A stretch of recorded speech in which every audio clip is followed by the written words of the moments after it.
Ensemble de vous inviter, dont les élus, dont M. Stedel, dont M. Michel Hartmann des Dernières Nouvelles, dont M. Francis Schneider, co-administrateur de la Fédération des médaillés de jeunesse et sport.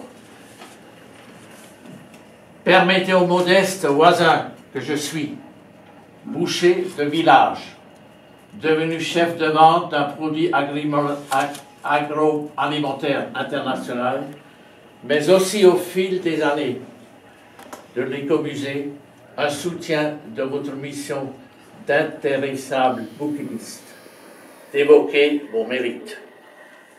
Oui, la succession d'efforts comme le savoir,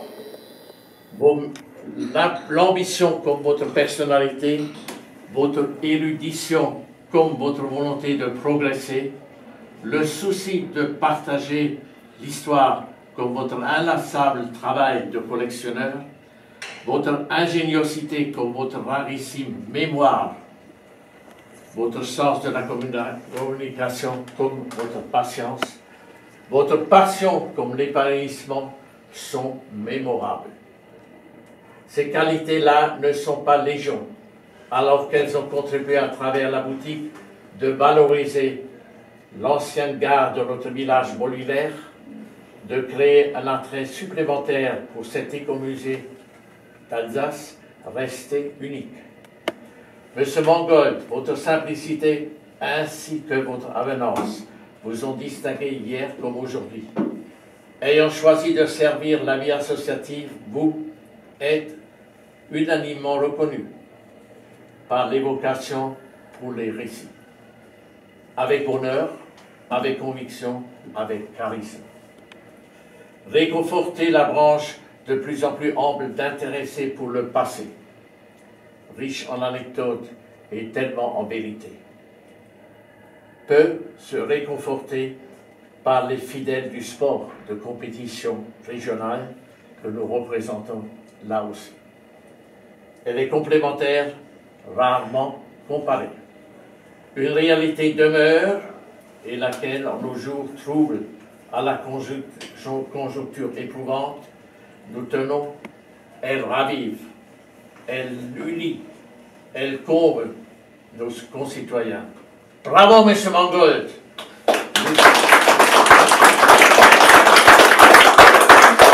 Nous sommes unanimes à vous encourager, aujourd'hui et dans le futur. Merci spontané, merci cordial. On en dira un mot peut-être tout à l'heure. Il y a beaucoup de choses qui nous rassemblent. D'abord, l'amour pour l'écomusée. Moi, je suis un adepte, je l'ai dit encore tout à l'heure, je viens aussi souvent que possible. Je travaille à Francfort, donc je ne suis pas toujours là. Mais c'est un endroit magique. Et je suis très content que vous ayez pu développer vos activités au sein de cet écomusée. Il y a aussi la vie associative, bien entendu, hein, puisque vous avez fait l'éloge tout à l'heure. Nous aussi, on est très impliqués, je vais en parler aussi tout de suite après. Et puis, votre amour pour l'histoire et l'histoire des livres, oui. Je vous présente d'autres présidents.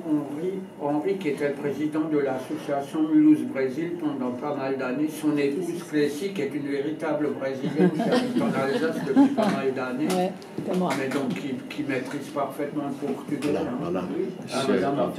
C'est parfait. Voilà, qui était organisateur de grandes fêtes brésiliennes dans la région, qui ont toujours eu un grand succès, il faut le dire. Voilà. Et donc là où on s'est connus, et ce qui nous rassemble un peu plus, c'est un peu l'Alsace dans le monde. Notre union internationale, vous savez qu'il y a des Alsaciens en Alsace, bon, on n'en doute pas, mais il y en a aussi qui sont à l'étranger, qui ont fait des carrières à l'étranger, qui ont émigré de par les siècles. Et donc on forme maintenant une grande communauté, on a une quarantaine d'associations qui sont adhérentes. On a une association au Brésil, on en a un peu partout dans le monde, hein. Et donc c'est un peu au travers de ces échanges à l'époque que nous avions fait connaissance, et on était tout à fait intéressés par tout ce que vous avez dans votre antre. Vous êtes un musée ouvert presque au niveau des livres ou des bouquins, comme vous avez parlé tout à l'heure, et de la bibliothèque que vous avez. Donc ce qui nous intéresse beaucoup. parce que l'histoire de l'Alsace dans le monde, elle est multiple et, comme dit, nous sommes dans de très nombreux pays et nous cherchons, bien entendu, à avoir aussi tout ce que nous pouvons rassembler comme archives concernant cette émigration ou la présence de ces Alsaciens dans le monde. Je fais juste une petite remarque. Plus qu'un marchand de livres, je suis un vendeur. Plutôt ici, j'étais un vendeur de presse ancienne, de gravures, d'affiches anciennes, de la presse, des journaux et des magazines. Où, par exemple, en 1932, le journal d'illustration a un reportage sur Castro. Il présente à l'époque le maire du Texas, c'est Sam Houston, le fils du général. Alors ça nous intéresse beaucoup parce que dans ce contexte, on publie une revue trimestrielle que nous envoyons à tous les Alsaciens dans le monde, toutes les ambassades, tous les consulats, et en Alsace un certain nombre aussi de destinataires. Mais donc on raconte un peu la vie de nos associations à l'étranger, donc nous sommes très intéressés par la documentation dont vous disposez et pour lesquelles on pourrait peut-être se servir de temps en temps pour faire un article dans un de nos journaux, que ce soit le Brésil plus particulièrement que vous appréciez, mais il y a beaucoup d'autres pays et qui ont été des lieux d'émigration des Alsaciens de par le monde il y a longtemps. Nos plus anciennes associations ont été créées en 1871, donc après la guerre de 70, où, avec les Octans, où beaucoup sont partis, d'ailleurs de la région du Toulouse en particulier, et on les a retrouvés dans des associations à New York, 1871, l'Union Alsacienne de New York, la GAL à Paris, l'Association Générale Alsace-Lorraine à Paris, la Société des Alsaciens Lorrains de Lausanne. Ce sont les trois plus anciennes. Puis il y en a des toutes récentes qui ont été créées, vous l'avez peut-être vu dans le journal, Alsace, Corsica, Europa. Voilà, donc on a fait le pont avec les Corses, ça peut servir. Voilà. Oui, j'ai encore été contacté il y a quelques semaines par le magazine des Alsaciens de Suisse, qui était intéressé aussi par l'histoire des tuiles de Manaus, qui devrait être publié ce mois-ci en Suisse dans la Gazette des Alsaciens. D'accord.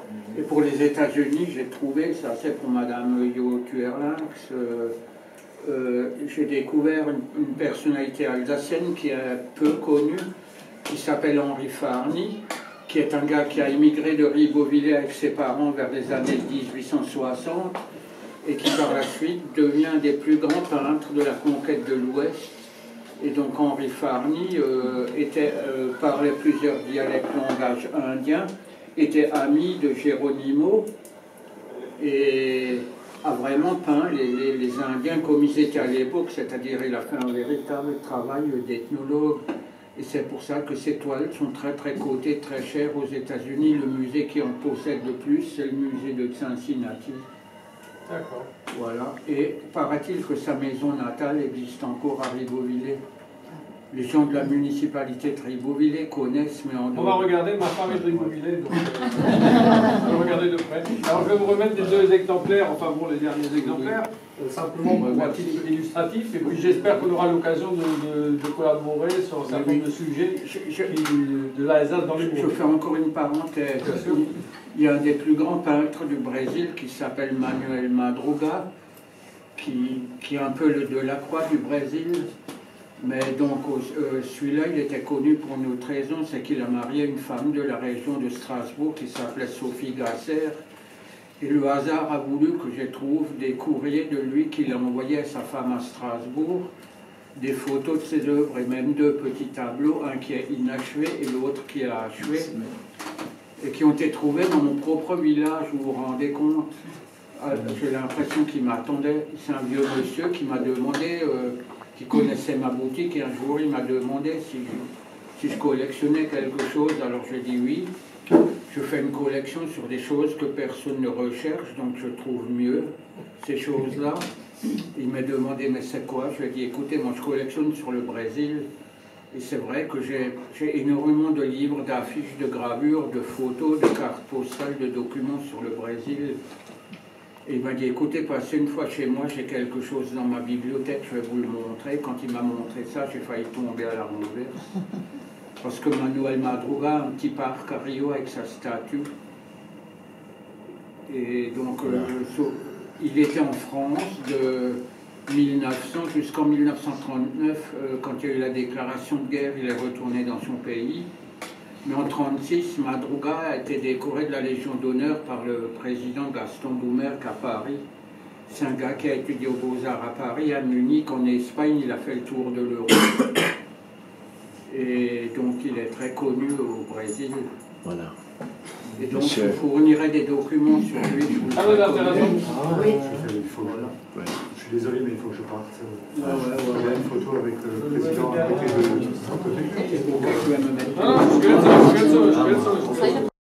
Et you aussi, tu fais la photo pour l'éternité. Voilà. Excusez-moi. Hein.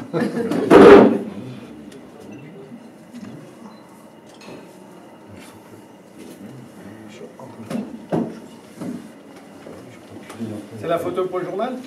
Oui, oui. Ah, il faut s'ouvrir, hein. J'ai un accident du travail avant l'AVC, donc je ressemble à Nosferatu. Ouais, bon. Ça marche. C'est bon? Oui, merci. Mathès, entre l'Alsace et la Lituanie. Mais peut-être une anecdote qui pourrait vous intéresser, mais vous la connaissez peut-être. En 1992, le Brésil a fêté le 150e anniversaire de l'expédition Langsdorff. Oui, je connais ça. Ouais, vous savez que Langsdorff était un explorateur allemand. Est un Allemand, mais qui a fait ses études à Buxtehude. Ah, ok. Et son portrait le plus connu, celui qui est apparu d'ailleurs sur le timbre brésilien qui a été publié, a été fait par son compatriote du lycée, Boianus, qui lui est né à Buxtehude, et qu'il est connu pour avoir, surtout en tant que naturaliste, peint et reproduit des tortues, des aurochs, des bisons, etc. Mais il faisait aussi des portraits. Et le portrait qu'il a fait de Langsdorff est celui qu'on retrouve sur le timbre et qui est également exposé au Musée national de Rio de Janeiro. Ça vous intéresse? Je me permettrai de vous envoyer... Je connais l'explorateur Langsdorff. Ouais. Et sur le portrait et sur l'histoire avec Boianus, vous connaissez aussi Non, non. Il y a encore une autre anecdote, c'est le bien nommé docteur Crevaux, qui était originaire de la Légion de Lorraine, et qu'il a exploré l'Amazonie, mais entre-temps les Indiens l'ont mangé.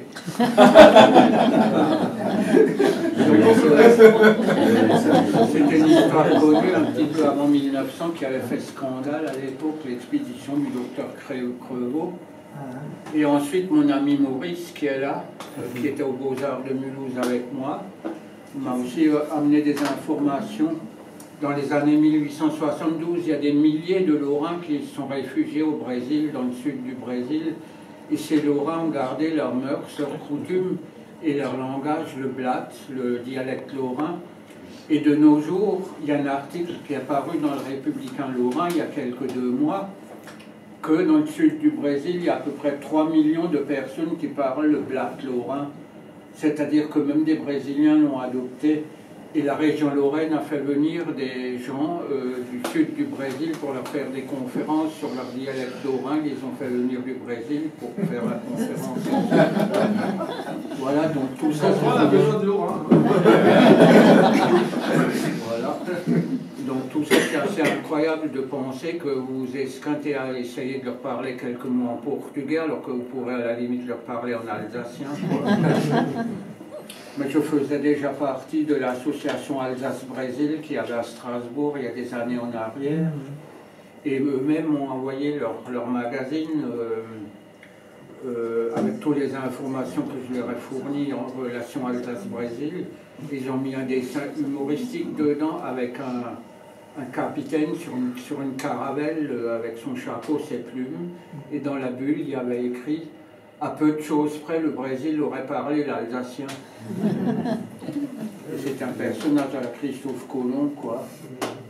Voilà, parce que l'association Alsace-Brésil à Strasbourg était très active pendant pas mal d'années. Et c'est par eux aussi que qu'on a créé des spectacles à Strasbourg. Il y a un spectacle qui s'appelait Grand Hôtel, qui a été fait par une chorégraphe à Strasbourg. Et moi, j'ai travaillé au synopsis de ce spectacle à l'époque. Ça y est. Qui est un peu défrayé. Bon, ceux-là sont un peu particuliers. C'est les frères Schlumberger. Hein, ils ne vivent pas à l'étranger. Enfin, ils ont tout de même créé une société. Aujourd'hui, un des plus importantes sociétés dans le monde. Je les ai connus à l'époque. Et dans une vieille revue, l'Alsace illustrée, il y avait un reportage qui montrait le chargement des bugatti aux États-Unis mis sur un train qui vont être expédiés en Alsace à l'époque. Je crois dans les années 55-56. Alors, pour les États-Unis, j'avais fait aussi un papier sur Michael Gutz, qui est un des plus grands brasseurs du Midwest aux États-Unis, entre les deux guerres. Et où je retrouvais sa tombe, et puis une photo de cette brasserie qui a existé jusque dans les années 50, et qui est le premier à avoir utilisé dans la brasserie la glace artificielle. Je fais une rapide parenthèse. Nous avons ici la venue de Pascal Schillinger, du restaurant Schillinger de Colmar, qui connaît très bien le Brésil. Et je veux dire à l'Assemblée que tout à l'heure, pour les gens qui veulent goûter, on va vous servir des caipirinhas pour ceux qui veulent goûter l'apéritif brésilien. Tout à l'heure, il y aura de la caipirinha. À travers l'Europe, voire le monde, ce qui est un honneur immense. Donc le Brésil apparemment ne fait pas partie des pays très éprouvés, voire éprouvés tout court, plutôt heureux. Et donc nous sommes solidaires de tous les pays, y compris et surtout ceux qui souffrent. Et les villageois que nous sommes, les autres hôtes, sportifs compris, nous sommes sensibles à ce que Jean, sa immense mémoire, puisse nous dire. Mais Monsieur Stettel, vous êtes certainement enclin de nous dire d'autres choses, à moins que vous êtes discret. L'Alsace mérite encore une autre diffusion, ça y est, elle est faite grâce à vous. Mais surtout, il y a beaucoup de malheur, un tout petit peu de bonheur sur cet après-midi. Aujourd'hui, nous sommes heureux, parce que le Brésil, dont il est question, est un pays heureux, mais enfin, il y a autre chose. Vous avez tout compris. Merci d'avoir surtout... Oui, c'est pas comme la grande région qui, dans le futur, sera malheureuse. Ah bah, la grande région.